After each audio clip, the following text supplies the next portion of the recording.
enfant et tu as toute la vie pour souffrir comme elle est grande. E gratta, gratta sul tuo mandolino, mon petit bambino, ta musique est plus jolie que tout le ciel de l'Italie. Et ce qu'on peut noter, c'est l'amour qui y a qui les réunissait tous les Orlando deux, bien sûr, bien sûr. et Dalida depuis tant d'années. Hein. Alors on a compris que le bambino de la chanson de Dalida, c'est évidemment Bruno Gigliotti, voilà, le petit frère de Dalida. Alors on sait que la famille Gigliotti était originaire du Caire, enfin était originaire d'Italie, de Calabre. Ils avaient immigré au Caire, en Égypte, et ils habitaient à Choubra, donc un quartier du Caire. Le papa était premier violoniste à l'orchestre du Caire, la maman était couturière. Il y a eu 3 enfants. Le premier s'appelait Orlando. Il y a eu Yolanda qui est devenue donc Dalida, enfin Dalila, puis elle a appelé Dalida. Puis le petit Bruno. Arrivé à Paris, Bruno, il a repris le prénom de son frère pour être dans la légende, pour le refaire vivre à sa façon. Alors Dalida, en séquence, elle est venue en France en 1954. Sa mère et le petit frère sont venus quelques années plus tard. Dalida était déjà installée, c'était une star, pas une star formidable, extraordinaire. Et il a voulu chanter, le petit Bruno Gigliotti. Donc il a pris le prénom de son frère, je vous l'ai dit, et il a composé. Alors il a repris Quando Quando, il a chanté le Ya Mustafa, il a chanté des chansons. Et ça s'est très bien passé pour lui. Il avait une petite tête, vous savez, de petit mouton, un peu frisotté, comme ça, mignon. Choupinet à mort, choupinet, vous allez voir les têtes, extraordinaires, choupinet formidable. Et il s'est mis à chanter. Et ça a eu du succès, mais ça n'a pas eu le succès qu'il aurait aimé avoir. Voilà, ça n'a pas été aussi célèbre que sa sœur. Donc il est devenu le frère d'eux. Donc voilà, il est devenu le frère d'eux et il n'a pas voulu ça. Comme c'était un garçon exigeant et puis orgueilleux en plus, mais orgueilleux dans le bon sens du terme, il n'a pas voulu que cela continuât de la sorte. Donc il a arrêté de chanter. Il est devenu le producteur attitré de sa sœur. Alors, parallèlement, il a produit Sheik, il a produit Cristofero, il a produit Hélène Ségara, Indra, il a produit beaucoup de gens. Mais surtout, il est le producteur. Si Dalida est aujourd'hui ce qu'elle est devenue, une icône absolue dans le monde, c'est son frère qui a travaillé à la gloire, à la restaurer, à astiquer les paillettes scintillantes. Alors, on a trouvé comme... est sorti hier 27 chansons d'Orlando à sa gloire, petit mouton frisotté, la petite Choupinet, sa période Choupinet. Donc un disque sort avec 27 chansons sur la moitié à peu près. On est allé rencontrer Orlando dans son bureau, les disques d'or, les photos de sa sœur, lui et surtout Maître Orlando, Allez. plus Choupinet que jamais. Le bambino, c'est lui, en avant. Dimmi quando tu verrai.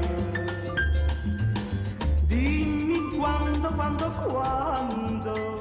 Dans la famille, on était 3 enfants. Il y avait mon frère aîné, ma sœur et moi.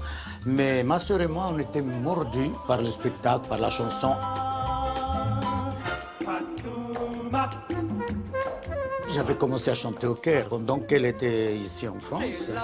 Et voilà, et je suis arrivé, donc je pense c'était au milieu de l'année 1960, avec l'envie de chanter. Et j'ai commencé à enregistrer. Mon premier succès, ça a été Elle a 2 yeux d'ange. Ensuite, j'ai enregistré Dernier baiser. Elle a des yeux d'ange, des cheveux de rêve. C'est vrai qu'à l'époque, pas seulement moi, mais dans les années 50-60, l'influence de Dalida était énorme. La façon de chanter, la façon de ses effets qu'elle faisait vocaux. Et il y a certaines chansons qu'on sent vraiment l'emprise de la voix de Dalida, de la personnalité de Dalida, du style, disons, Dalida. On peut voir 1000 choses, mentre solo mi chiedo. Beaucoup des titres que j'avais enregistrés, ils ont été repris par la suite par d'autres chanteurs, comme par exemple pour Mon amour disparu, Dave l'a repris, c'est devenu Vanina avec le succès qu'on connaît. E mi chiedo. Dernier baiser, il y a eu c'est Jérôme qui l'a repris, puis il y a aussi Jam qu'elle avait repris avec une partie de rap et c'est si doux. C'est si doux. Ce qui veut dire que j'avais déjà le flair, j'avais choisi les bonnes chansons, mais peut-être pas le bon chanteur. Quand le soleil était là, baignant la plage.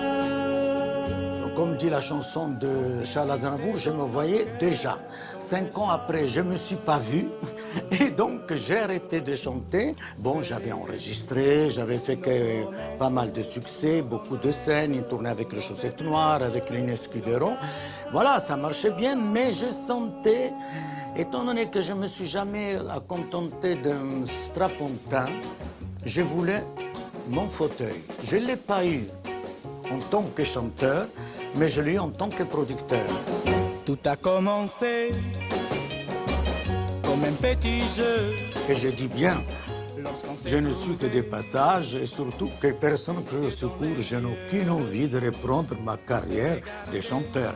Je suis chanteur jusqu'à pratiquement la fin de l'année. Après, je reprends mon bâton de producteur dont je me trouve beaucoup plus à l'aise. Voilà. trouvé la vie. Dimmi quando tu verrai, dimmi quando, le temps passe, etc., etc.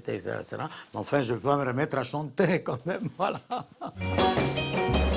Merci Henri-Jean, parce que Voilà, c'est voilà. rare de voir et d'entendre Orlando chanter, tel qu'on vient de le comme ça. voir Mais aujourd'hui. surtout qu'on connaît le statut iconique de Dalida, que la terre entière adore, vénère au-delà de Ouais. tout. Mais maintenant, il est entré dans le Panthéon, maintenant, lui aussi. C'est le petit Choupinet chanteur, voilà. Alors, c'est sorti hier, ça s'appelle un best-of d'Orlando. Ça va lui rester, ça, Choupinet. Je sens que ça va lui rester. Vous aussi, je crois. Et en tout cas, comme il regarde, je ne sais pas s'il il vous a encore appelé, vous aurez le message tout à l'heure, pour savoir ce qu'il pense de ce petit côté Choupinet. C'est en vente depuis hier. Voilà. En tout cas, on l'embrasse très fort. Merci Orlando. On s'absente.